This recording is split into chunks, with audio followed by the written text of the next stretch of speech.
여러분, 디레버리징이라 쉽게 말하면 부채가 축소하는 것을 말합니다. 예.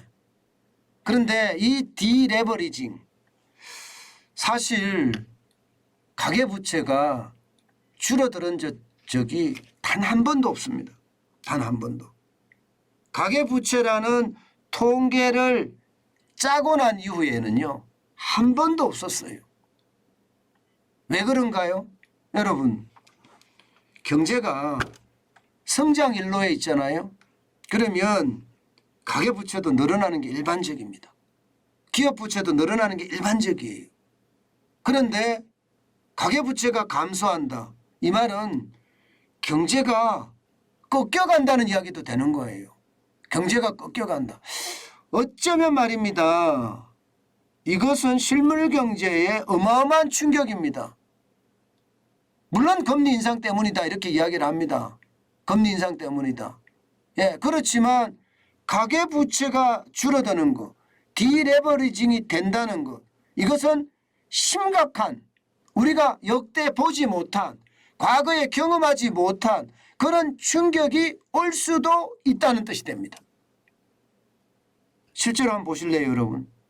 실제로 여러분 이거 한번 보세요.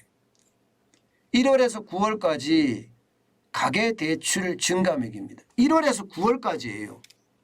예, 9월만 한 것이 아니라 지금 현재까지는 1조 2천억 원이 줄어들었습니다.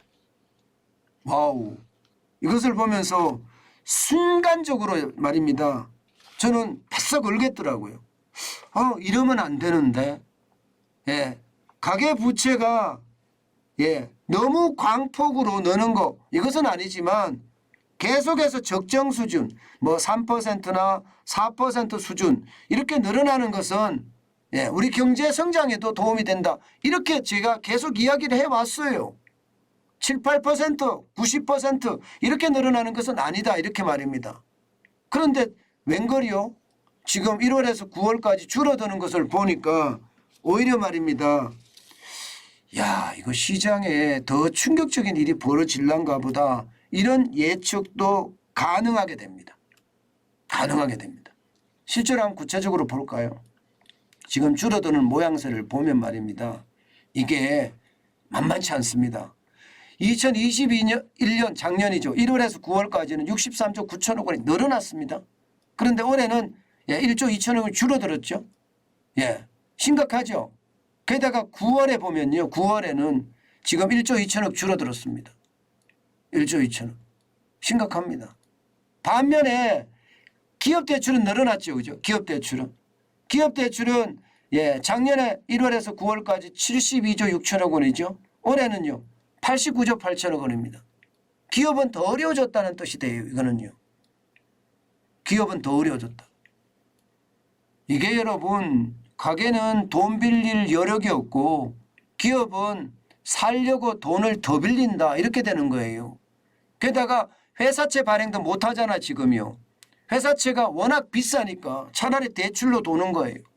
회사채 금리가 지금 신용등급에 따라 다르지만 대출금리보다는 월등하게 높습니다. 그러니까 너도 나도 지금 기업들은 또 대출한다고 난리잖아요. 예, 실제로 기업은 보면 7월에도 12조 2천억 원이 늘었죠. 8월에도 8조 7천억 원, 9월에도 9조 4천억 원이 늘었습니다. 문제는 이게 가계의 가계. 기업도 큰 문제지만 가계도 저는 큰 문제라고 봅니다. 이게 이대로 가다가는요. 자칫 잘못하면 우리가 경험하지 못한, 우리가 다시 한번 보지 못한 그런 충격이 저는 충분히 올 수 있다고 생각합니다. 게다가 말입니다. 돈을 안 써요. 돈을 써야 되잖아요. 가계부채가, 가계대출이 줄어드는데 돈 쓰는 사람도 줄어들어. 전부 다 은행에다 집어넣고 있습니다. 이 은행에다가. 작년에 1월에서 9월까지 정기예금이 증가한 게 15조 1천억 원입니다. 올해 보세요. 올해 131조 3천억 원입니다. 장난 아니게 늘어나죠. 게다가 점점 더 늘어납니다. 7월에 31조 7천억 원에서요. 8월에 21조 2천억 원, 그리고 9월에는 무려 32조 5천억까지 늘어났습니다. 그러니까 안 쓰는 거예요. 이게 말입니다. 대출도 안 받고 돈도 안 쓰고. 여러분 어떤 느낌이 드세요? 일본의 디플레이션 생각이 갑자기 들지 않으세요? 맞아요. 일본의 디플레이션 생각이 굉장히 많이 납니다. 디플레이션이라는 게 자칫 잘못하면요. 이게 오랫동안 이게 어떤 정책을 써더라도 백약이 무효하다 이렇게 이야기할 만큼 심각한 게 디플레이션이거든요. 저성장 저물가 말입니다. 지금 그렇게 갈 가능성 점점 커진다는 거예요. 그래서 디레버리징이 굉장히 무서운 겁니다. 그런데 디레버리징으로 지금 갈 수밖에 없는 게 점점 현실이 되어 간다는 사실. 여러분 우리는 이거 결코 놓쳐서는 안 됩니다. 제가 여러분에게 계속 말씀드린 게 경기 침체가 바닥에서 오랫동안 이어진다 이 말씀을 드렸는데 모든 지표들이 지금 그렇게 자꾸 보이죠. 그죠? 예, 경기 침체가 L자형으로 간다 이렇게 말입니다.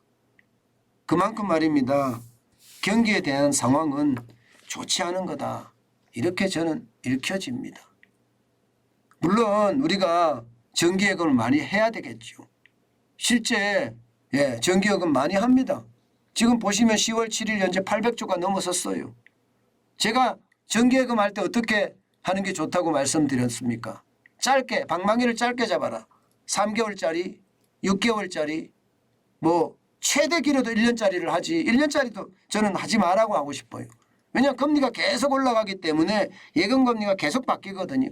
차라리 3개월짜리를 계속 하는 게 지금은 유리하지 않을까 저는 그런 생각합니다. 예. 그렇지만 정기예금을 많이 하는 것도 이게 결국 경제에는 그렇게 좋지 않다. 자칫 잘못하면 소비에 심각한 영향을 미친다. 소비에 심각한 영향을 미치는 게 결국 저성장을 이끌 수밖에 없고 소비에 영향을 많이 미치면 미칠수록 물가가 떨어지는 그런 상황을 맞을 수밖에 없다. 그 말씀 다시 한번 드립니다. 제가 분석할 때마다 저는요 그런 생각을 해요.